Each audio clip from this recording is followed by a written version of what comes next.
नमस्कार दोस्तों, आपका स्वागत है हमारे यूट्यूब चैनल पर। और आज की अपडेट है शिक्षा मित्रों को लेकर के बड़ी खबर है, वो आपको बताएंगे इस वीडियो के माध्यम से। दोस्तों चलिए बढ़ते हैं खबर की तरफ, आपको बताते हैं क्या है आज की पूरी अपडेट। उसके पहले दोस्तों एक छोटी सी रिक्वेस्ट है कि अगर आपने अभी तक हमारे इस चैनल को सब्सक्राइब नहीं किया है तो प्लीज़ आप हमारे चैनल को सब्सक्राइब जरूर कर लीजिए।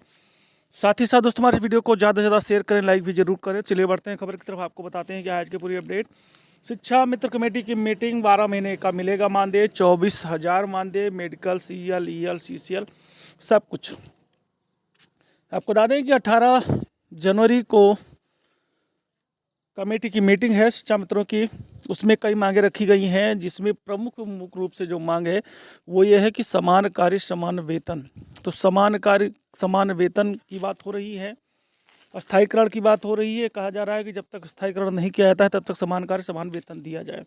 सबसे बड़ी बात है कि सबसे पहले संगठन को प्रयास ये करना चाहिए था, बहुत पहले करना चाहिए था, लेकिन अब पहले नहीं किया तो अब करना चाहिए कि सबसे पहली कड़ी है कि 12 महीने का मानदेय, तभी आप नियमित माने जाएंगे, तभी आप संविदा की श्रेणी में भी अभी शिक्षा मित्र नहीं हैं। संविदा शिक्षक अगर होते तो फिर कोई दिक्कत नहीं होती, संविदा कर्मी भी नहीं है।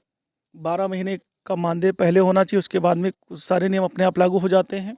अगर 12 महीने के वेतन के साथ में शिक्षा मित्र होते तो कोर्ट से भी राहत मिलती, लेकिन 11 महीने का मानदेय मिलता है। तो सबसे पहले तो 12 महीने का मानदेय, और कम से कम जो प्रशिक्षित जो श्रम मंत्रालय का वेतन है 24,000 रुपये, यानी अगर कोई ट्रेंड वर्कर है किसी भी क्षेत्र में, अगर वो कुशल श्रमिक जिसे कहते हैं, अगर आप लेबर में आते हैं लेकिन ट्रेंड हैं तो भी 24,000 उसका वेतन न्यूनतम है श्रम मंत्रालय के द्वारा। शिक्षा मित्र सभी ट्रेंड हैं, सभी बीटीसी हैं। तो ऐसे में जो एक श्रमिक का, कुशल श्रमिक का वेतन है, कम से कम उतना तो देना चाहिए। इसके अलावा जब सारे काम हमारे बराबर हैं तो मेडिकल, सीएल, ईएल, सीसीएल सब कुछ मिलना चाहिए। अब 18 जनवरी को मीटिंग है, देखना है उस मीटिंग में क्या प्रस्ताव सरकार लाती है, क्योंकि सरकार ने तो कहीं ना कहीं प्रस्ताव तैयार कर लिया है कि हमें क्या कुछ देना है, वो सरकार तय कर चुकी है।